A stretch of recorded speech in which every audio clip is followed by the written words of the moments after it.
സഹോദരങ്ങളെ, നമ്മൾ വീണ്ടും എത്തിയിരുന്നു. കുറച്ച് നാളുകൾ ആയി നമ്മളിങ്ങനെ വചനങ്ങളൊക്കെ പങ്കുവെച്ചിട്ട്. അന്നറിയോ, എൻ്റെ ഫോണിന് ചെറിയൊരു കംപ്ലൈൻറ്റ് ഉണ്ടായിരുന്നു, വീഡിയോ കിട്ടുന്നില്ല, എന്തെല്ലാം ചെറിയ ചെറിയ പ്രശ്നങ്ങൾ. അതുകൊണ്ട് രണ്ടാഴ്ചയോളമായി ഒന്ന് വീഡിയോ ചെയ്യാൻ പറ്റാതെ എന്നിട്ട് ക്ഷമിക്കണം. നമ്മൾ തമ്മിൽ കണ്ടിട്ട് കുറച്ച് നാളായി എന്ന് വിചാരിക്കുന്നു. അങ്ങനെ നമുക്കിന്ന് വചനങ്ങൾ തുടങ്ങാം. നമ്മൾ ആരംഭിക്കുന്നു. നല്ലൊരു ദിവസം തമ്പുരാൻ നമുക്ക് തന്നു. ആ നല്ല ദിവസത്തിന് വേണ്ടി കാത്തിരുന്ന ആ നല്ല ദിവസങ്ങൾ ഇനി തുടങ്ങാൻ പറ്റുമെന്ന് ഞാൻ വിചാരിച്ചതേ അല്ല. ഏതായാലും തമ്പുരാൻ അനുഗ്രഹിച്ചു എന്ന് വേണം പറയാൻ. നിങ്ങളെല്ലാം ലൈക്ക് ചെയ്യണം, സബ്സ്ക്രൈബ് ചെയ്യണം, മറന്നു പോകരുത് കേട്ടോ. കേൾക്കാൻ മടിക്കരുത്. നമ്മുടെ നല്ല വചനങ്ങളല്ലേ, വചനങ്ങളൊക്കെ കേൾക്കാൻ നമുക്കത് ചെറുതായാലും വലുതായാലും കേൾക്കാൻ നമ്മൾ താല്പര്യം കാണിക്കണം. പിന്നെ ഇന്നത്തെ നമ്മുടെ വചനം എന്താണെന്നറിയാമോ? യെശയ്യാ പ്രവാചകന്റെ പുസ്തകം 2-ാം അധ്യായം 1 മുതൽ 5 വരെയുള്ള തിരുവചനങ്ങളെ വായിക്കാൻ പോകുന്നത്. യെശയ്യാ പ്രവാചകന്റെ അപ്പോൾ അല്ല, കുറച്ച് കഴിഞ്ഞിട്ട് വായിക്കാം. അപ്പം നമുക്ക് ഇന്ന് നമ്മുടെ ചർച്ചാ വിഷയം എന്താണെന്ന് വെച്ചാൽ, ഇവിടെ പറയാൻ പാടില്ലാത്താണോ എന്തോന്ന് എനിക്കറിയില്ല, അതായത് ഞാൻ പറയാൻ ആഗ്രഹിക്കുന്നു. ഇപ്പോൾ നമ്മുടെ സമൂഹത്തിൽ, നമ്മുടെ ജീവിതത്തിൽ, നമ്മുടെ കുടുംബങ്ങളൊക്കെ ചില ആൾക്കാർ അങ്ങനെ ചെയ്യുന്നുണ്ട്. ആ ചെയ്യുന്ന ആ ദുർമാർഗങ്ങളൊന്ന് വിട്ടകലം നിൽക്കാൻ പറ്റുമെങ്കിൽ, സാധിച്ചേ മതിയാവുള്ളൂ. നമ്മുടെ കാലഘട്ടത്തിൻ്റെ പ്രത്യേകത അനുസരിച്ച് നമ്മളത് മുന്നോട്ട് പോകണമെങ്കിലൊക്കെ നമുക്ക് ഇതുപോലുള്ള ദുർമാർഗങ്ങളൊക്കെ വിട്ടകന്ന് ദൈവഭയത്തിൽ ജീവിക്കാൻ ഇടയാകണം. അപ്പം ആ ഒരു മാർഗം വിട്ടകലാൻ വേണ്ടി ഞാൻ പറഞ്ഞ സന്ദേശം എന്താണെന്ന് വെച്ചാൽ, എന്താണെന്നറിയാമോ? ഈ ആഭിചാരക്രിയകൾ നടത്തുക, മന്ത്രവാദം ചെയ്യുക, പൂജ, ഈ ഹിന്ദു മതസ്ഥരുമായിട്ടുള്ള അവരുടെ ആ രീതിയിലുള്ള പൂജകർമ്മങ്ങൾ ചെയ്യുക, പിന്നെ അവരുടെ ഇതുപോലുള്ള സംഭവങ്ങളിലൊക്കെ ചെന്ന് ചേരുക, പങ്കെടുക്കുക, അതൊക്കെ നമ്മൾ ക്രിസ്ത്യാനികൾ ഒട്ടും നന്നല്ല. അതൊക്കെ അരോചകത്വമാണ്. നമ്മുടെ കുടുംബത്തെ അത് ബാധിക്കും. നമ്മുടെ കുടുംബ ജീവിതങ്ങൾക്ക് അത് പ്രശ്നങ്ങളുണ്ടാക്കും. ദൈവികമായ ഇടപെടലിന് അത് തടസ്സങ്ങളുണ്ടാക്കും. പൈശാചിക ബന്ധങ്ങളുടെ കടന്നുകയറ്റങ്ങളുണ്ടാകും. അത് പറയാനാണ് ഞാൻ ഇന്ന് ആഗ്രഹിക്കുന്നത്. പിന്നെ നമ്മൾ ക്രിസ്ത്യാനികളാണെന്ന് പറഞ്ഞതുകൊണ്ടും അപ്പോൾ എന്തും ചെയ്യാമെന്നുള്ള സ്വാതന്ത്ര്യം നമുക്കുണ്ടെന്ന് നമ്മൾ വിചാരിക്കരുത്. ഞാൻ കുറച്ച് ആളുകളിലൊക്കെ കണ്ടുവരുന്നുണ്ട്. ഞാനത് അവരോട് ചോദിക്കാനിട വന്നിട്ടുണ്ട്. പിന്നെ അപ്പോൾ അവർ ചോദിക്കും, അങ്ങനെയാണെങ്കിൽ നമുക്ക് ജീവിച്ചു പോകാൻ ഭയങ്കര പാടല്ലേ, ബുദ്ധിമുട്ടല്ലേ എന്ന്. ആണല്ലോ, അങ്ങനെ ആയിക്കോട്ടെ. നമ്മൾ എന്തിനാ അതിസ്വാതന്ത്ര്യം കാണിക്കുന്നത്? എന്തിനാ? അതുകൊണ്ടല്ലേ അങ്ങനെ സംഭവിക്കുന്നത്. കുറേയൊക്കെ നമ്മൾ ഒഴിവാക്കേണ്ടതൊക്കെ നമ്മൾ ഒഴിവാക്കിയേ മതിയാവുള്ളൂ. അവരവരുടെ കർമ്മങ്ങൾ ചെയ്തോട്ടെ, നമ്മൾ അവർക്കൊന്നിനും തടസ്സങ്ങളല്ല. പക്ഷെ നമുക്ക് അങ്ങോട്ട് ഒരു ക്ഷണക്കത്ത് കിട്ടിയാൽ നമ്മൾ അവിടെ പോകാൻ പാടില്ലാത്തതായതുകൊണ്ട് നമ്മൾ പോകരുത്, പോവുകയും ചെയ്യരുത്, അതിൽ പങ്കെടുക്കുകയും ചെയ്യരുത്. ഞാൻ കർശനമായിട്ട് നിങ്ങളോട് പറയാണ്. അതിൻ്റെ ഭവിഷ്യത്ത് നിങ്ങൾക്ക് അറിയാതെ പോകുന്നതുകൊണ്ടാണ്. അറിയാതെ പോകുന്നതിൻ്റെ കാരണം എന്നാ, തമ്പുരാൻ നമ്മൾ അതുപോലെ പൊതിഞ്ഞ് പിടിക്കുന്നതുകൊണ്ടാണ് നമ്മൾക്ക് അതിൻ്റെ ആ ബുദ്ധിമുട്ടുകൾ അറിയാത്തത്. അല്ലെങ്കിൽ അവർ കയറി ആക്രമിക്കുക തന്നെ ചെയ്യും നമ്മുടെ ഭവനങ്ങളിൽ വന്ന്. അങ്ങനെ അവരുടെ ആ പൂജകളിൽ അവർ വിളിക്കുന്ന അവരുടെ ഹിന്ദു മതസ്ഥരുടെ ആ പരിപാടികളൊക്കെ ഉണ്ടല്ലോ, പിന്നെ അമ്പലങ്ങൾ, അതിലുണ്ടാകുന്ന അവരുടെ ആചാരങ്ങൾ, ആ ആചാരങ്ങളിലേക്ക് നിങ്ങൾക്കൊരു ക്ഷണം കിട്ടിയാൽ നിങ്ങൾ പോകുന്നു. ഞാൻ ഒരു ചേച്ചീനെ അത് ഞാൻ പൂർണ്ണമായി തടഞ്ഞതാണ്. ഒരു ചേച്ചി അങ്ങനെ പോകരുത്, അത് തെറ്റാണ്. അപ്പോൾ അവർ ക്ഷണിച്ചു, അയൽവക്കമല്ലേ, പോകാതിരിക്കാൻ പറ്റുമോ എന്നൊക്കെയാണ് അവരെന്നോട് ചോദിച്ചത്. അതൊക്കെ ഒരു കാരണങ്ങളാണ് കേട്ടോ. പോകരുതെന്ന് പറഞ്ഞാൽ പോകരുത് ചേച്ചി, അത് സഹോദരി, അത് തെറ്റാണ്. തെറ്റെന്ന് പറഞ്ഞാൽ എൻ്റെ മുമ്പിൽ, ഞാൻ പറഞ്ഞതിൻ്റെ മുന്നിലല്ല തെറ്റ്, കർത്താവിൻ്റെ മുമ്പിൽ അത് തെറ്റാണ്. കർത്താവിന് വേദന ഉളവാക്കുന്ന ഒരു പ്രവൃത്തി നമ്മുടെ ജീവിതത്തിൽ ഉണ്ടാകരുത്. അത് അത് നിങ്ങൾക്കൊന്നൊന്ന് ആലോചിച്ചാൽ മനസ്സിലാകും. നമുക്ക് വചനങ്ങളിലൊക്കെ തന്നിട്ടുണ്ട്. വചനങ്ങൾ ഇഷ്ടം പോലെ അത് അവിടെ ഇവിടെയൊക്കെ കൊടുത്തിട്ടുണ്ട്. ഞാനല്ലാതെ മറ്റൊരു ദൈവം നിങ്ങൾക്കുണ്ടാകരുത്. അവരുടെ ദൈവങ്ങളുടെ ആചാരങ്ങൾക്കെല്ലാം നിങ്ങൾ പങ്കെടുക്കേണ്ട ആവശ്യമെന്ത്? നിങ്ങൾ അങ്ങനെ പോകേണ്ട കാര്യമെന്ത്? പിന്നെ മന്ത്രവാദം ചെയ്യാൻ പോവുക, സാമ്പത്തിക ബുദ്ധിമുട്ടുകൾ വരുമ്പോൾ അവരുടെ അവരുടെ മന്ത്രവാദങ്ങളിലേക്ക്, കൈനോട്ടത്തിലേക്ക്, പിന്നെ കബഡി നേരുന്ന സംഭവങ്ങളിലേക്ക്, ഇപ്പോഴൊക്കെ അത് ഉണ്ടല്ലേ, ഉണ്ടെന്ന് തോന്നുന്നു. അതേ ഉണ്ട്. പിന്നെ ഇങ്ങനെയൊക്കെ പോകുന്ന കുറച്ച് ആൾക്കാർ നമ്മൾ ക്രിസ്ത്യാനികളോട് ഒരിക്കലും ചെയ്യാൻ പാടില്ല, ആ ഭാഗം ചിന്തിക്കാൻ പോലും പാടില്ലാത്ത ആൾക്കാരാണ് നമ്മൾ ക്രിസ്ത്യാനികൾ. നമ്മൾക്ക് ഏകദൈവമായ കർത്താവിശ്വമിശിഹാ മധ്യസ്ഥനായി ഉള്ളിടത്തോളം കാലം, ഇരിക്കുന്നിടത്തോളം കാലം നമ്മൾ മറ്റൊന്നിനെ പറ്റി ചിന്തിക്കാനോ ആ വഴിയിൽ തിരിക്കാനോ പാടില്ല. പോയിട്ടുണ്ടെങ്കിൽ പ്രശ്നങ്ങളൊന്നുമില്ല. എന്താ കാരണം എന്നറിയാമോ? ഞാൻ ഇവിടുന്ന് തെളിച്ച് പറയാം നിങ്ങളോട്. പിന്നെ നിങ്ങൾ പോകുന്നത് എന്താണ്, നിങ്ങൾ ചെയ്യുന്ന പ്രവൃത്തി വെച്ചാൽ ആ പൈശാചികത നിങ്ങളുടെ കൂടെ നിങ്ങളുടെ വീട്ടിലേക്ക് വരും. ആ പൈശാചികത നിങ്ങളുടെ കൂടെ നിങ്ങളുടെ വീട്ടിൽ വരും. പിന്നെ അവരുടെ താണ്ഡവമായിരിക്കും വീട്ടിൽ. തൊട്ടേനും പിടിച്ചേനും വഴക്കും ബഹളവും ഒന്നിനും നിങ്ങൾക്കൊരു പുരോഗതി ഉണ്ടാകുകയില്ല. ഒന്നും ചെയ്യാനും നിങ്ങളുടെ കുടുംബത്തിലൊരു സമാധാനവും സന്തോഷം ഉണ്ടാകുകയില്ല. തമ്പുരാൻ തീർത്തും അകന്നു നിൽക്കും. ഞാനിവിടെ ഇരിക്കാൻ നിങ്ങൾ മറ്റൊന്നിനെ തേടി പോയാൽ ഞാൻ ഇടപെടുകയില്ല, ഞാൻ ശ്രദ്ധിക്കുകയില്ല, ഞാൻ നിങ്ങളുടെ കാര്യത്തിൽ ഒരു ശ്രദ്ധയും ചെലുത്തുകയില്ല. നിങ്ങൾ പ്രാർത്ഥിക്കുമ്പോൾ ഞാൻ കേൾക്കുകയുമില്ല. നിങ്ങൾ അവിടെ പോയിരുന്നിട്ട് അവിടെ പോയിട്ട് അതും ഇതും ചെയ്തിട്ട് വന്നിട്ട് ഇവിടെ നിന്ന് നിങ്ങൾ ബൈബിൾ വായിക്കുകയും നിങ്ങൾ എന്നെ വിളിക്കുകയും പ്രാർത്ഥിക്കുകയും ചെയ്യുന്നതുകൊണ്ട് യാതൊരു പ്രയോജനവുമില്ല. കർത്താവ് കർശനമായിട്ട് തീരുന്ന സംഭവങ്ങളാണ്. കർത്താവ് അത് ചെയ്യുന്നുണ്ട്. അങ്ങനെ ചെയ്യുകയും ചെയ്യും. അതാണ് നമ്മുടെ പ്രാർത്ഥന ചില സമയങ്ങളിലൊക്കെ കേൾക്കാതെ പോകുന്നത് കർത്താവ്. അങ്ങനെ പോകുന്ന ആൾക്കാർക്ക് വേണ്ടി മാത്രം പറഞ്ഞാണ് കേട്ടോ ഇത്. പോകാത്തവർക്ക് വേണ്ടിയുള്ളതല്ല. അങ്ങനെ പോയിട്ടുണ്ടെങ്കിൽ നിങ്ങൾ പോയത് ഏത് പൈശാചികരുടെ അടുത്താണ്. അത് നിങ്ങൾ വിചാരിക്കും അത് പൈശാചികളുടെ അവരുടെ ദൈവങ്ങളല്ലേ, അവരുടെ ആചാരങ്ങളല്ലേ. അതെ, പക്ഷെ അത് ദൈവമല്ലല്ലോ, അത് ദൈവമല്ല. അതുകൊണ്ടാണ് അവിടെ പോകരുതെന്ന് എൻ്റെ കാര്യം. ആ ദുർഭൂതങ്ങളെല്ലാം നമ്മുടെ ഭവനത്തിലേക്ക് കയറും. നമ്മൾ പോയി വിളിച്ചുകൊണ്ട് വരുന്നെന്ന് ഓർക്കണം. അവർ തന്നെ വന്ന് കയറുന്നതല്ല. അവർക്ക് കയറാൻ നമ്മൾ വഴി തുറന്നു കൊടുക്കേണ്ട. അവർക്ക് നമ്മൾ വാതിൽ തുറന്നു കൊടുക്കുന്നതുകൊണ്ടാണ് അവർ ഈ വഴിയിലൂടെ കയറുന്നത്. ആ ഗ്യാപ്പ് ഇട്ട് കൊടുക്കുന്നത് നമ്മളാണ്. അതിലൂടെ അവർ കയറും. അവർ കയറി കഴിഞ്ഞാൽ പിന്നെ അവരുടെ താണ്ഡവമായിരിക്കും നമ്മുടെ ഭവനത്തിൽ നടക്കുന്നത്. ഒന്നിനും ഐശ്വര്യം ഉണ്ടാകില്ല, എല്ലാ തടസ്സങ്ങളായിരിക്കും. പണം തേടാൻ വേണ്ടി പോയിട്ടുണ്ടെങ്കിൽ ഉള്ളതും കൂടെ കളഞ്ഞു വിളിക്കേണ്ട അവസ്ഥയത്. ഉള്ള സാമ്പത്തികം കൂടെ പോകും. അപ്പം നിങ്ങൾ അങ്ങനെയുള്ള കാര്യങ്ങൾ ഈ ഉറുക്ക് കൊണ്ടുവന്ന കാര്യം കിട്ടുക, പിന്നെന്താ ഭസ്മങ്ങൾ, ഈ മഞ്ഞപ്പൊടി ഭസ്മങ്ങൾ, ഈ ചാരങ്ങളൊക്കെ ഉണ്ടല്ലോ, ഇതൊക്കെ അവിടെ നിന്ന് തന്നു വിടും. അതൊക്കെ കൊണ്ട് നമ്മുടെ വീടുകളിൽ വെക്കുക. അതൊന്നും ഒരിക്കലും പാടില്ല കേട്ടോ. ചെയ്തു പോയിട്ടുണ്ടെങ്കിൽ നമ്മുടെ കുടുംബം തകർന്ന് കുളന്നുകൊണ്ടി പോകും. അതുകൊണ്ട് പറയുന്ന കർത്താവ് നമ്മൾ നകന്നു പോയത്തുള്ള അവസ്ഥ ഭയങ്കര ധൈര്യമാണ്. ഒരിക്കലും നടക്കാൻ പാടില്ലാത്ത കാര്യമാണ്. ഒരിക്കലും അങ്ങനെ ചെയ്യരുത്. നിങ്ങളെ ശ്രദ്ധിക്കണം. അങ്ങനെ എന്തെങ്കിലും ചെയ്തിട്ടുണ്ടെങ്കിൽ എല്ലായിടത്തും ഭവനങ്ങളിൽ നിങ്ങൾ ദൂരെ കളയുകയും ചെയ്യണം. നമ്മൾ അതെല്ലാം ആരുടെങ്കിലും ഭവനത്തിൽ അങ്ങനെ ഉണ്ടെങ്കിൽ അതെല്ലാം എടുത്തുകൊണ്ട് വന്ന് ദൂരെ കൊണ്ട് കളയോ, നമ്മുടെ പരിസരത്ത് സ്ഥലത്തോ പറമ്പിലോ എവിടെ ഇടാതെ ദൂരെ എവിടെയെങ്കിലും കൊണ്ട് കളയോ, അല്ലെങ്കിൽ വെള്ളത്തിൽ ഒഴുകി കളയോ, അല്ലെങ്കിൽ കത്തിച്ചോളയോ എവിടെയെങ്കിലും ചെയ്തിട്ട് നിങ്ങൾ അച്ഛനെ കൊണ്ട് പള്ളിയിൽ പോയി അച്ഛനോട് വരും പറഞ്ഞ് അച്ഛനെ കൊണ്ടുവന്ന് വീട് ബെഞ്ചരിപ്പിച്ച് അത് ശുദ്ധീകരിച്ച് കർത്താവിനോട് തെറ്റുകുറ്റങ്ങൾ ഏറ്റു പറഞ്ഞ് പ്രാർത്ഥിച്ച് ക്ഷമ ചോദിച്ച് മാപ്പ് ചോദിച്ച് കാൽക്കൽ വീണ് യാചിച്ചോളുക. എന്നിട്ട് കർത്താവ് നമ്മളെ തള്ളിക്കളയല. പിന്നെ നമ്മൾ കർത്താവ് തള്ളിക്കളയല. പിന്നീട് ഒരിക്കലും അത് ആവർത്തിക്കരുത്. അത് ഞാൻ നിങ്ങൾക്ക് തരുന്ന ഒരു താക്കീത് പോലെ തന്നെ നിങ്ങൾ കരുതണം. അത് ഭയങ്കര അപകടകരമാണ്. ആ അപകടമുള്ള വഴിയിലൂടെ നിങ്ങൾ പോവുകയോ അങ്ങനെ പ്രവർത്തിക്കുകയോ ചെയ്യരുത്. അവരവരുടെ ആചാരങ്ങൾ ചെയ്തുകൊള്ളട്ടെ. നമ്മൾ അതിന് ഒരു തടസ്സങ്ങളും ചെയ്യാൻ പോകുന്നില്ല. നമ്മൾ അങ്ങോട്ട് പോയി തലവെച്ച് കൊടുക്കാതിരുന്നാൽ മതി. അവരിങ്ങോട്ട് വന്ന് അവർക്ക് നമ്മുടെ പള്ളികളിൽ വരാം. പക്ഷെ സത്യദൈവമാണ്. സത്യദൈവത്തിലാണ് നമ്മൾ ആരാധിക്കുന്നത്. സത്യദൈവത്തിൽ ആർക്കും വന്ന് കുമ്പിടാം. പക്ഷെ അതുപോലെയല്ല മറ്റേ മറുവശം. അത് എല്ലാവരും അറിഞ്ഞിരിക്കണം. അറിഞ്ഞു വേണം നമ്മൾ മുന്നോട്ട് പോകാൻ. തെറ്റുചെരികൾ നമ്മൾ സ്വഭാവത്തോടെ നമ്മൾ ചിന്തിച്ച് പ്രവർത്തിക്കേണ്ട കാലഘട്ടമാണിത്. നമ്മൾ വരുത്തി വെച്ച അപകടങ്ങൾ നമ്മുടെ തലമുറകൾക്കെല്ലാം അത് നീണ്ടു നിൽക്കും. നമ്മുടെ പിതാക്കന്മാരങ്ങനെ ചെയ്തിട്ടുണ്ടെങ്കിൽ, അവരുടെ പിതാക്കന്മാരങ്ങനെ ചെയ്തിട്ടുണ്ടെങ്കിൽ അതിൻ്റെയൊക്കെ ഭവിഷ്യത്ത് നമ്മൾ അനുഭവിച്ചുകൊണ്ടിരിക്കുകയാണ്. അങ്ങനെ അനുഭവിക്കാനിട വരരുത്. അങ്ങനെ എന്തെങ്കിലും ഏറ്റു പറഞ്ഞു കർത്താവിന് മുമ്പിൽ യാചിച്ച് മാപ്പ് ചോദിച്ച് അതിനുള്ള പ്രായശ്ചിത്തം നിങ്ങൾ ചെയ്ത് മുന്നോട്ട് കൊണ്ടുപോകാൻ കുടുംബത്തെ ഭദ്രതയോടെ മുന്നോട്ട് കൊണ്ടുപോകാൻ നിങ്ങൾ നോക്കണം, ശ്രമിക്കണം. അവർ നമ്മളെ ക്ഷണിച്ചു അതുകൊണ്ട് ഞങ്ങൾ പോയി എന്നൊന്നും പറയാൻ ഇടവരുത്തരുത്. ആരൊക്കെ എന്തൊക്കെ ക്ഷണിച്ചാലും നമുക്ക് എന്താണ് വേണ്ടത്, നമുക്ക് എന്താണ് വേണ്ടാത്തത്, എന്ത് കൈക്കൊള്ളണം, എന്ത് തള്ളിക്കളയണമെന്ന് നമ്മൾ ചിന്തിക്കണം. അത് നമുക്ക് സുബോധം ഉണ്ടല്ലോ. നമുക്ക് വചനം തന്നിട്ടുണ്ട്. നമുക്ക് കിട്ടിയ എത്രയോ വചനങ്ങളും സത്യങ്ങളും നിയമങ്ങളും ഒന്നും വേറെ ആർക്കും കൊടുത്തിട്ടില്ല.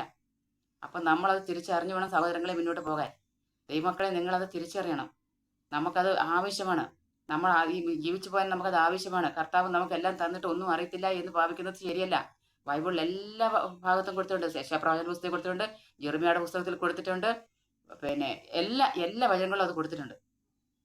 നിങ്ങൾക്കറിയാമല്ലോ, ദാവീദ് രാജാവാണ് ജെറുസലേം ദേവാലയം പണിയണമെന്ന് പറഞ്ഞിട്ട് കർത്താവ് ആഗ്രഹിച്ചിരുന്നിട്ട് പോലും അവന്റെ പാപഭാര നിമിത്തം രക്തപങ്കിലമായതുകൊണ്ട് മകൻ സോളമാനെ കൊണ്ട് ജെറുസലേം ദേവാലയം പണിയിപ്പിച്ചു. അവസാനം ജെറുസലേം ദേവാലയം പണിയിച്ചെല്ലാം പൂർത്തീകരിച്ച് കഴിഞ്ഞപ്പോൾ എല്ലാം ആയി എന്ന് കണ്ടപ്പോൾ സോളമാൻ രാജാവ് എന്താ ചെയ്തത്? അവസാനം അവനും ദുർദേവതകൾക്കെല്ലാം പൂജകളും മറ്റത് മറിച്ചതൊക്കെ ചെയ്യാൻ തുടങ്ങിയപ്പം കർത്താവ് അവനിൽ നിന്നും അകന്നു. എല്ലാം അവന് കൊടുത്തതുപോലെ തന്നെ അവനെ തകർത്ത് കളയുകയും ചെയ്തു. അതെന്തുകൊണ്ടാണെന്നറിയാമോ? എല്ലാം കിട്ടിക്കഴിയുമ്പോൾ നമ്മൾ ദൈവത്തെ മറക്കും. എല്ലാം തന്നവനെ മറക്കും. പിന്നെ നമുക്ക് നമ്മുടെ തോന്നിവാസങ്ങൾ പിന്നെ ഇതുപോലുള്ള അരാജകത്വങ്ങളൊക്കെ വന്ന് ചേരുമ്പോൾ അവരുടെ കൂടെ അങ്ങ് പോകും. പിന്നെ അവർ ചെയ്യുന്നത് അവർ പറഞ്ഞാൽ ശരി, അവർ വിളിച്ചു, അവർ പറഞ്ഞു, അവിടെ പോയി ഇവിടെ പോയി. നമുക്ക് സമൂഹമല്ലേ വലുത്, നമുക്ക് സമൂഹത്തിലുള്ള ജനങ്ങളല്ലേ വലുത്, അങ്ങനെയല്ലേ വലുത്, ഇങ്ങനെയല്ലേ. നമുക്ക് 100 ന്യായങ്ങൾ കാരണങ്ങൾ പറയാൻ കാണും. എല്ലാം തന്നവനെ നമ്മൾ മറന്നു പോകും. പിന്നെ ഒന്നും തരാത്തവൻ്റെ പുറകെ പോകും. പിന്നെ അവിടെ നിന്ന് കിട്ടുന്ന വാങ്ങി ഇവിടെ കൊണ്ടുവെക്കും. പിന്നെ അവിടെ കിടന്ന് കച്ചറയും ബഹളവും നാശങ്ങളും കുടുംബം കലഹവും ബഹളങ്ങളും, ആരും സ്വരമേയില്ല, യോജിച്ച് പോക്കില്ല, സംസാരത്തിൽ പോലും നമുക്ക് കുറവുകൾ വരും. അതൊക്കെ നമ്മൾ ബൈബിളിൽ അങ്ങനെ ഒത്തിരി കൊടുത്തിട്ടുണ്ട്. അതൊക്കെ കണ്ടു കഴിഞ്ഞാൽ നമ്മളിത് ഒരിക്കലും ഈ മാതിരിയുള്ള സ്ഥലങ്ങളിലേക്കൊന്നും പോകരുത്. നന്മയും തിന്മയും ദൈവം വെച്ചിരിക്കുന്നത് ഒന്ന് നന്മ ദൈവികവും സത്യദൈവവും തിന്മ ഇങ്ങനെയുള്ളതുമാണ്. അതൊക്കെ നമ്മളിങ്ങനെ സമൂഹത്തിൽ പറയുമ്പോൾ നമ്മൾ പറയും അത് വർഗീയത ഉണ്ടാക്കിയതാണ്. വർഗീയതയൊന്നും അല്ല കേട്ടോ, ഒരിക്കലും അല്ല. അങ്ങനെ ചിന്തിക്കരുത്. നമ്മൾ ദൈവമക്കളെ നിങ്ങൾ അങ്ങനെ ചിന്തിക്കരുത്. നമ്മളൊക്കെ അവരോട് നമുക്ക് ഒന്ന് സൗഹൃദമൊക്കെ തന്നെയാണ്. സൗഹൃദത്തിലൂടെ പോവുക. അവരുടെ ആചാരങ്ങളിൽ പോയി പങ്കെടുക്കരുതെന്നാണ് ഞാൻ സൂചിപ്പിച്ചത്, മറ്റൊന്നുമല്ല. അവർ നമ്മളിലോട്ട് വരുന്നില്ലല്ലോ, പിന്നെ നമ്മളെന്തിനാ അങ്ങോട്ട് കെട്ടിക്കയറി ചെല്ലുന്നത്? നമ്മുടെ തമ്പുരാൻ തരാത്തായി എന്താ നമുക്കുള്ളത്? അതിൽ കൂടുതലായിട്ട് അവരെന്താ നമുക്ക് തരുന്നത്? ഒന്നുമില്ല. അപ്പം നമ്മളത് ചെയ്യണം, നമ്മൾ ശ്രദ്ധിക്കണം. ദൈവമക്കൾ എന്ന് പറയുമ്പോൾ ദൈവത്തിന്റെ പ്രവൃത്തി ചെയ്യുന്നവരാണ് ദൈവത്തിന്റെ മക്കൾ. മറ്റെന്തെങ്കിലുമൊക്കെ ചെയ്തു വെച്ചിട്ട് നമ്മൾ ദൈവമക്കൾ എന്ന് പറയുന്നതിൽ അർത്ഥമില്ല. നമ്മൾ കർത്താവിൻ്റെ ഉടമ്പടി തെറ്റിക്കരുത്. കർത്താവിൻ്റെ നിയമങ്ങൾ പാലിക്കുന്നതിൽ വീഴ്ച വരുത്തരുത്. അവിടുത്തെ വചനങ്ങളെ മുറുകെ പിടിക്കുക. കർത്താവിൻ്റെ പാതയിലൂടെ സഞ്ചരിക്കുക. അനർത്ഥങ്ങളും ആപത്തുകളും വരുത്തി വെച്ചിട്ട് കുറ്റപ്പെടുത്താനിട വരുത്തരുത്. നമ്മൾ തെറ്റ് ചെയ്തിട്ട് നമ്മൾ കർത്താവിനെയാണ് കുറ്റപ്പെടുത്തുന്നത്. നമ്മുടെ തെറ്റാണെന്ന് നമ്മൾ ഒരിക്കലും അത് അറിയുന്നില്ല. അവസാനം നമ്മൾ പറയുന്നത് എന്താണെന്നറിയാമോ? ദൈവമില്ലേ, ദൈവം പ്രവർത്തിക്കുന്നില്ലേ, ഇതൊക്കെ പറഞ്ഞ് ഇടവരുത്തുന്നത് നമ്മൾ തന്നെയാണ്. എന്നിട്ട് പിന്നെ ദൈവത്തെ കുറ്റപ്പെടുത്തുന്ന കാര്യമുണ്ടോ? നമുക്ക് തന്നെ അറിയാമല്ലോ നമ്മൾ തെറ്റാ ചെയ്തതെന്ന്. ആ തെറ്റുകൾ തിരുത്താനാണ് നമ്മൾ അത് ശ്രമിക്കേണ്ടത്, അല്ലാതെ മറ്റുള്ളവരെ കുറ്റപ്പെടുത്താനല്ല. നമുക്കിന്ന് വചനം വായിക്കാം. ഞാനിന്ന് വചനം വായിക്കുന്നു.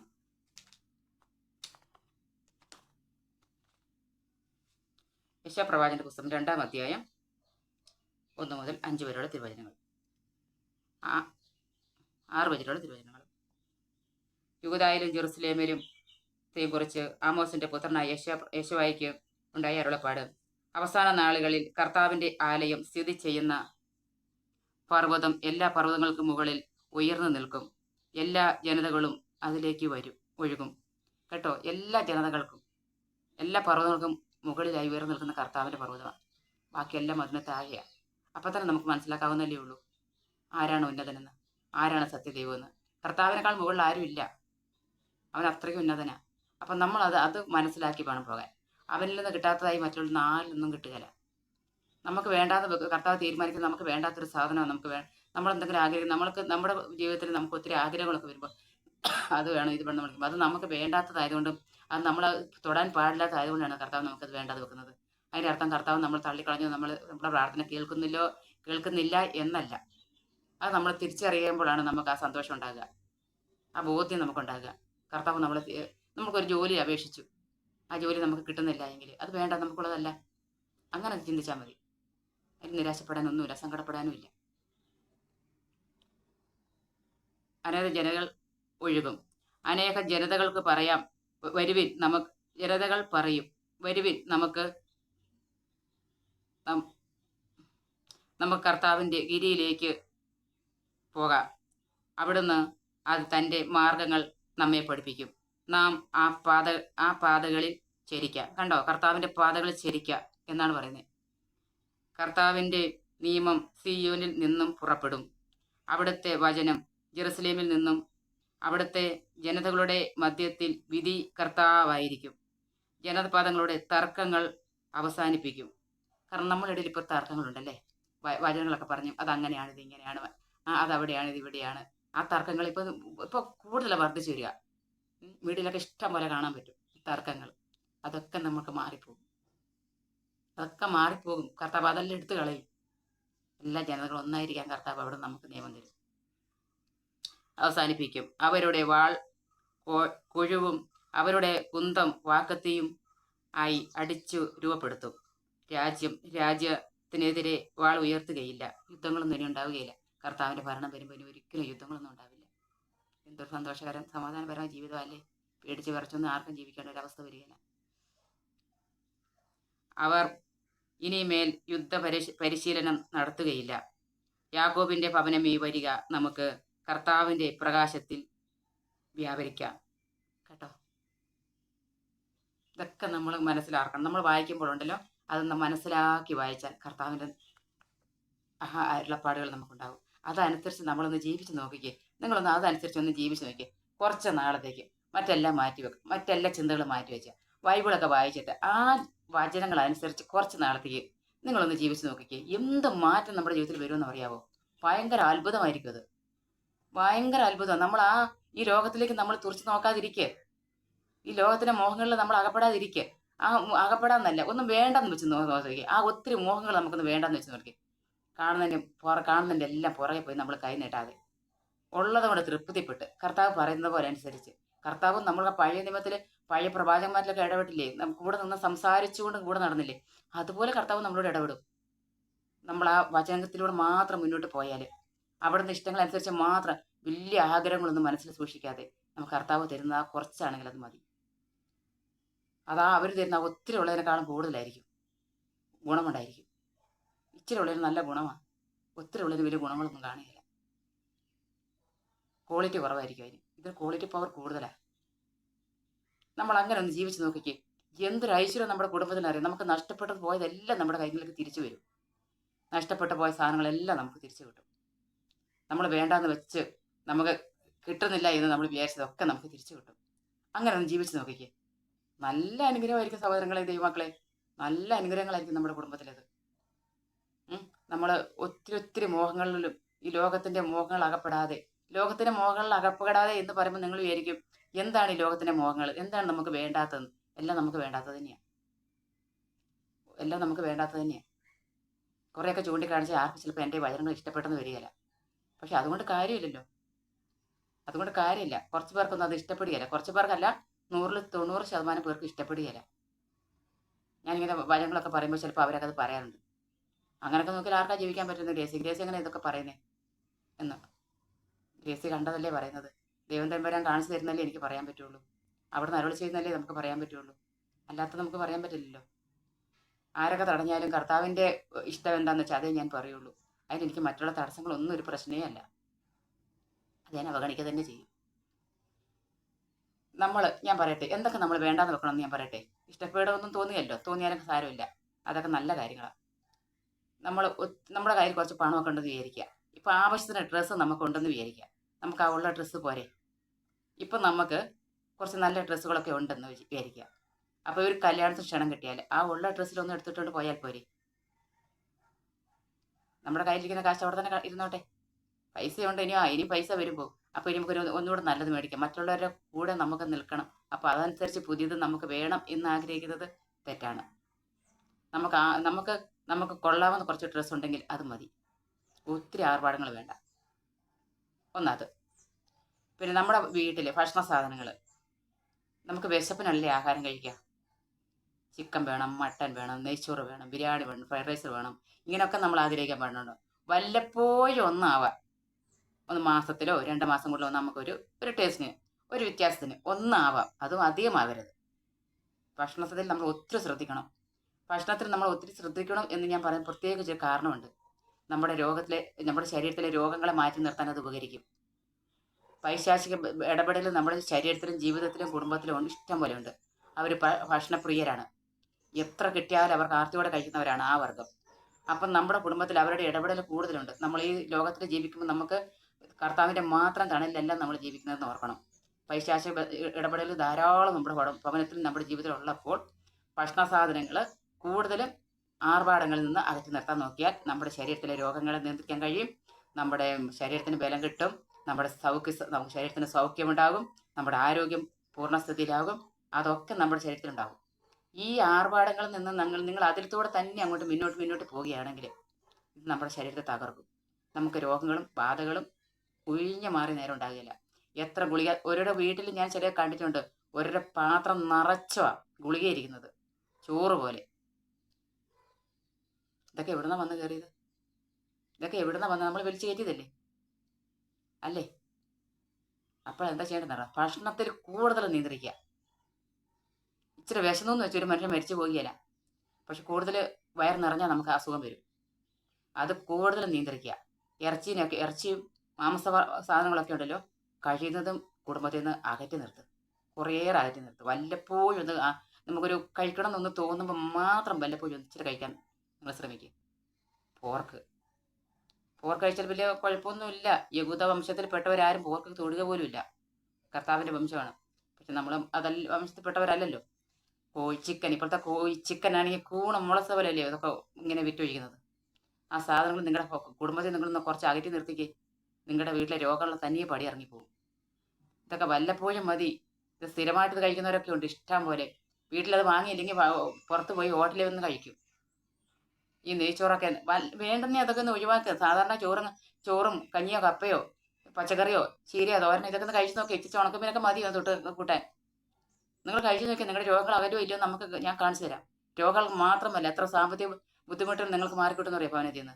മരുന്ന് ഈ ആശുപത്രി കുറയും. പിന്നെ എന്താണെന്നറിയാമോ, ആഭരണങ്ങളുടെ കടന്നു കയറ്റം കുറച്ച് കൂടുതലാണ്. സ്വർണം വെള്ളിയൊന്നും അത് കന്യാസ്ത്രീകളൊക്കെ ഒഴിവാക്കാൻ എന്തെന്നറിയാം, അവർ കർത്താവിനെ ആശ്രയിച്ച് ജീവിക്കുന്നുണ്ടാണ്. അവർക്കത് കിട്ടുന്ന വെച്ചാൽ കുഴപ്പമൊന്നും ഉണ്ടായിട്ടല്ല, അതും പാടില്ലാത്തതുകൊണ്ടാണ്. അത് നമുക്കും ബാധകമാണ്. അതേ കർത്താവിനെ തന്നെ നമ്മളും വിളിക്കുന്നത്. നമ്മളെ സിസ്റ്റേഴ്സുകളൊക്കെ വിളിക്കുന്ന കർത്താവ് വേറൊരു കർത്താവല്ലല്ലോ. അവർക്ക് മാത്രമല്ല സ്വർഗരാജ്യം പറഞ്ഞേക്കുന്നത്, നമുക്കും കൂടി അവൾ പറഞ്ഞിട്ടുള്ളതല്ലേ. അപ്പോൾ നമ്മളും ഇതൊക്കെ വേണം തോന്നുന്നവർക്ക് മാത്രം കുറച്ച് മാത്രം ഉപയോഗിക്കുക. കയ്യിൽ നിന്ന് ഇവിടം വരെയൊന്നും ആഭരണങ്ങൾ വേണ്ട. അത് ആരാ ധരിക്കുന്ന ആഭരണങ്ങളാണ്? നമ്മുടെ ഹിന്ദു സഹോദരങ്ങളുടെയാണ് കൂടുതലും. കേസ് ഇങ്ങനെ പറയുമ്പോൾ പറയും ഇവള് ആവശ്യമില്ലാത്തതൊക്കെ പറയുന്നു എന്ന് പറയും. ആവശ്യമില്ലാത്ത അല്ല. നമുക്ക് അത് കൂടിയ തീരുന്നുണ്ടെങ്കിൽ ഒരു ലേശമൊക്കെ ആവാം, ഓവറാവരുത്. അതിലൂടെയും കടന്നു കയറുന്നവരുണ്ട് നമ്മുടെ ശരീരത്തിൽ. അതും കുറച്ചൊക്കെ നിയന്ത്രിക്കുക. അങ്ങനെ നമ്മളുടെ ജീവിതത്തിൽ ഒഴിവാക്കാവുന്ന സാധനങ്ങളൊക്കെ നമ്മൾ ഒഴിവാക്കുക. നമ്മുടെ കുടുംബത്തിലുണ്ടാകുന്ന ഐശ്വര്യങ്ങളെ ഇത് ശരിയാണ്. ഇത് നിങ്ങൾ 2 വർഷം, ഒരു 3 വർഷം നിങ്ങൾ ഇതൊന്ന് പരീക്ഷിച്ച് നോക്കിക്കുക. ഇത് സത്യമാണെന്ന് നിങ്ങൾ തെളിയിച്ചാൽ ഞാൻ തെളിയിച്ചു തരാം സത്യമാണെന്ന്. അങ്ങനെ സംഭവിക്കും നമ്മുടെ കുടുംബത്തിൽ. അപ്പോൾ എത്ര രോഗങ്ങളും ഉപദ്രവങ്ങളും ബാധകളും അനർത്ഥങ്ങളും ആപത്തുകളൊക്കെ നമ്മുടെ ഭവനത്തിൽ നിന്ന് വിട്ടുമാറും. വാഹനങ്ങൾ വേണ്ട എന്ന് ഞാൻ പറയില്ല, വേണം. അത് അത്യാവശ്യം. ഇപ്പോഴത്തെ അവസ്ഥയിൽ നമുക്കതൊരു വാഹനങ്ങൾ ആവശ്യമാണ്. അതും കൂടുതലാവരുത്. 2-3 വണ്ടിയൊന്നും വീട്ടിൽ വേണ്ട, ഒരു വണ്ടിയാവാം. പ്രായമുള്ളവരൊക്കെ വീട്ടിലുണ്ടെങ്കിൽ അവരൊന്ന് ഹോസ്പിറ്റലിൽ കൊണ്ടുപോകാനൊക്കെ ഭയങ്കര ബുദ്ധിമുട്ടുണ്ട്. അപ്പം നമുക്കിത് ആവശ്യമാണ്. അവരൊക്കെ വണ്ടി തേടി പോകേണ്ട ആവശ്യമൊന്നും നമുക്കില്ല. പോയാലിപ്പോൾ അവർക്കത് ഇഷ്ടപ്പെട്ടൊന്നും വരികയില്ല. അപ്പോൾ ആ ഒരു കാര്യത്തിൽ ഞാൻ ആരും കുറ്റപ്പെടുത്തില്ല. അത് ഇപ്പോഴത്തെ ഈ വാഹനത്തിൻ്റെ കടന്നുകയറ്റം തന്നെ ഭയങ്കര അധികമാണ്. അതൊക്കെ ഭയങ്കര ദോഷമാണ്. ഈ യഥാർത്ഥത്തിൽ നമ്മൾ ചെകുത്താൻ്റെ ഇഷ്ടങ്ങളൊക്കെ അങ്ങ് വിട്ടുകൊടുത്ത് അവൻ്റെ ഇഷ്ടങ്ങൾ ഇംഗിതങ്ങളൊക്കെ സാധിച്ചു കൊടുത്ത് അവൻ്റെ ആ പിടിയിൽ അകപ്പെട്ട് അവൻ എന്ത് പറയുന്നു, അവൻ എങ്ങനെ ചലിപ്പിക്കുന്നു അതനുസരിച്ച് മുന്നോട്ട് പോയിക്കൊണ്ടിരിക്കുക. ഇപ്പോൾ കർത്താവ് ഇതെല്ലാം കണ്ടു മാറി നിൽക്കുക. തെറ്റ് ചെയ്തവൻ ചെയ്തുകൊണ്ടേയിരിക്കട്ടെ, നന്മ ചെയ്തവൻ നന്മ ചെയ്തുകൊണ്ടേയിരിക്കട്ടെ. നിങ്ങളുടെ പ്രവർത്തിക്ക് തക്കതായ ഫലം ഞാൻ തരും. ഇതാ ഞാൻ വാതിലുകൾ. അവനിക്ക് എത്തിക്കഴിഞ്ഞാൽ ഓക്കെ ആയി, കാര്യങ്ങൾ ക്ലിയറായി. അവിടെ ന്യായവാദങ്ങളൊന്നും വില പോകില്ല. നിന്നോടൊരു അഭിപ്രായം ചോദിക്കാൻ അങ്ങോട്ട് വരികയുമില്ല കർത്താവ്. നീ ചെയ്തെല്ലാം ഞാൻ കണ്ടതല്ലേ, ഞാൻ അതിവിടെ രേഖപ്പെടുത്തിയിട്ടുണ്ടല്ലോ. പിന്നെ നിന്നോട് എനിക്ക് ചോദിക്കേണ്ട ആവശ്യമൊന്നുമില്ലല്ലോ. അതങ്ങനെയല്ല, ഇതിങ്ങനെയെന്ന് പറയാൻ സാധാരണ നമ്മുടെ കോടതിയല്ല, ദൈവത്തിൻ്റെ കോടതിയാണ്. നമുക്കവിടെ തിരുത്താൻ പറ്റില്ല. അപ്പോൾ അതെല്ലാം ശ്രദ്ധിക്കണം. ഇന്ന് ഞാൻ എൻ്റെ വചനം ഇവിടെ പൂർത്തിയാക്കാണ്. വീഡിയോക്ക് കംപ്ലൈൻ്റ് ഉള്ളതുകൊണ്ട് കൂടുതൽ സംസാരിക്കാനും പേടിയാവുന്നു, സ്റ്റക്കായി പോവുക. അങ്ങനെ എൻ്റെ വചനം നിങ്ങളിത് പാലിക്കുമെന്ന് ഞാൻ വിശ്വസിക്കുന്നു. കുറേയൊക്കെ ജാഗ്രതയോടെ മുന്നോട്ട് പോയാൽ നമുക്ക് നമ്മുടെ ശരീരത്തെ സൂക്ഷിക്കാൻ പറ്റും, നമ്മുടെ കുടുംബത്തെ സൂക്ഷിക്കാൻ പറ്റും. നമുക്ക് അങ്ങനെ 10 പേര് അങ്ങനെ ചെയ്താൽ നമുക്കൊരു സമൂഹമാകാം, നമുക്കൊരു ജനതയാകാം. അങ്ങനെ നമ്മളെല്ലാം പാലിക്കാൻ പഠിക്കണമെന്ന് കർത്താവായ യേശു മിശിഹായുടെ നാമത്തിൽ ഞാൻ നിങ്ങളെ അപേക്ഷിക്കുകയാണ്. പിതാവിൻ്റെയും പുത്രൻ്റെയും പരിശുദ്ധാത്മാവിൻ്റെയും നാമത്തിൽ ആമേൻ. കർത്താവെ, എൻ്റെ വചനം കേട്ട ദൈവമക്കളെ അവിടുന്ന് അനുഗ്രഹിക്കണമേ. അവരുടെ കുടുംബത്തിലേക്ക് ഇറങ്ങി ചെന്ന കർത്താവെ, അവർക്ക് നല്ല വഴികൾ തെളിച്ചു കൊടുക്കണമേ. അവരുടെ ജീവിതത്തിലെ തടസ്സങ്ങളും കുറ്റങ്ങളും കുറവുകളും പോരായ്മകളെല്ലാം നീക്കിക്കളഞ്ഞ് കർത്താവിൻ്റെ ചൈതന്യം ഭവനത്തിൽ വർഷിക്കണമേ എന്ന് ഞാൻ അങ്ങോട്ട് യാചിക്കുന്നു. എൻ്റെ യാചനയും എൻ്റെ പ്രാർത്ഥനയും എൻ്റെ കർത്താവിൻ്റെ കരങ്ങൾ സമർപ്പിച്ച് പ്രാർത്ഥിക്കുന്നു. ആ തൃപ്പാദത്തിൽ ഞങ്ങൾ യാചനയോടെ നിൽക്കുന്നു. കർത്താവെ, കേൾക്കുമാറാകണമേ. കർത്താവിൻ്റെ വലിയൊരു നാമം വാഴ്ത്തപ്പെടുമാറാകട്ടെ. ലൈക്ക് ചെയ്യാൻ മറക്കരുത്, സബ്സ്ക്രൈബ് ചെയ്യാൻ മറക്കരുത്.